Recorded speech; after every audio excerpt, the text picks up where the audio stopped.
NBC's Tom Brokaw says Nixon was more presidential. Trump plays from the gutter. Hello and welcome to TST. If you are new to the channel, tap on the subscription button and press the notification bell so you can receive news and updates that you can rely on daily. On Monday's broadcast of MSNBC's Hardball, NBC special correspondent and former nightly news anchor Tom Brokaw said President Richard Nixon acted more presidential than President Donald Trump. Take a look at this. NBC's Tom Brokaw. Thank you so much, Tom. Glad to be here. Remember when you were in Washington on the front of the National Archives, it says the past is prologue. How much is Watergate like or unlike what we've been through this fall? There is significant differences. First of all, you've got to remember by the time I asked him that question, his principal aides were on their way to prison. We had tape recordings of the attempt within the White House itself, including from the president, to try to cover up everything. So the evidence was much harder at that point and much more obvious to everyone. Now it's become this kind of game, he said, she said, that's not what we meant kind of thing. So I think that's the difference. And at the same time, the conduct of Donald Trump versus the conduct of President Nixon. Nixon was always aware of being presidential and the way he spoke and the way he responded to me there. Trump, plays from the gutter, frankly. I mean, it's ready, draw, shoot, whatever you need to do.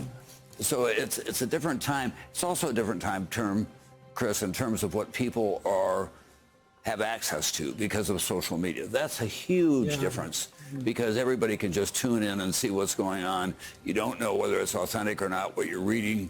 People are fiddling with it constantly. And so we're a much more divided country now than we were then. Back then, I think you would, well, I'll ask you, the three branches of government worked well together. By the time of the summer of '74, the most damning tape against Nixon, the June 23rd tape where he was asking the CIA basically to interfere with the FBI investigation, clear case of, that was delivered to the Congress and to the country. Right now, it seems like the courts are not playing that role. Everything is slowed down and to the point we're not getting the evidence. No, we're not getting the evidence. And the other thing is that everybody is operating out of separate islands, if you will. There's no cooperation across agencies and across departments of the government. The other very important part of it, the Republican Party at that time did not speak out in a way that they are speaking out now. Most of them stayed quietly in their offices and took in the evidence that was coming in on a daily basis. They didn't get out there and show their sharp elbows and say this is outrageous about how the president's being treated. They waited until they saw things. I remember that Senator Scott from Pennsylvania, somebody you know very well, when they came out with the transcripts that had been edited at that point, there was so much stuff that was still left over even after the editing. He almost threw up. He wrote a letter to his fellow Republicans and said, I cannot support this. You wouldn't hear that today. And now we have a president who talks out loud like he spoke in private. Nixon, with the expletives. Exactly right. Anyway, you mentioned in your book that while speaking about the poor quality of the recordings picked up by the White House taping system in those days, Richard Nixon joked that he wished he never had a taping system at all inside the White House. Here goes. As far as those particular recordings are concerned, the reason that you've heard that there are difficulties in hearing them is that the system itself was not a sophisticated system. And I just wish we'd had a better system. I frankly wish we hadn't had a system at all, then I wouldn't have to answer this question. Well, Tom, this isn't a reporter's question. It's a commentator's question. But suppose we never got those tapes. Suppose we never got the June 23rd incriminating tape. Would Nixon have been forced from office? I'm not sure. I really don't know. You do have to remember, however, that before we got to that moment, Donald, his principal advisors were going to, John Ehrlichman was going to prison and other people as well. John Dean, his principal lawyer at that point. Bob Haldeman was going to prison. His former law partner in New York was going to prison. There are a lot of people who were going to prison based on what they were able to find out at that time. But the president himself might have been able to avoid it.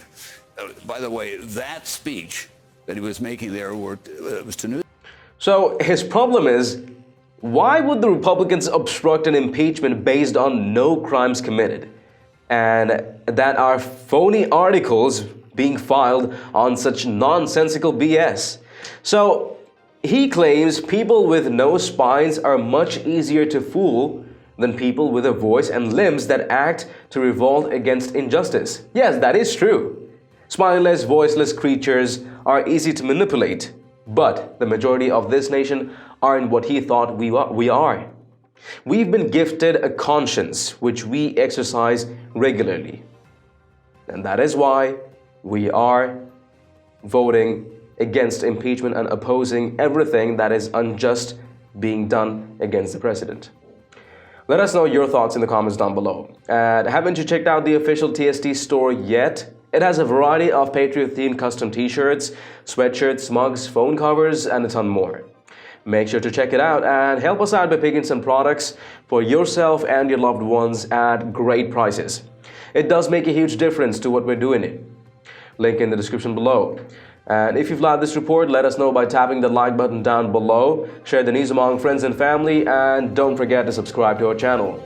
Thank you for tuning in to TST. This is David Ravi, and I'll see you in the next one.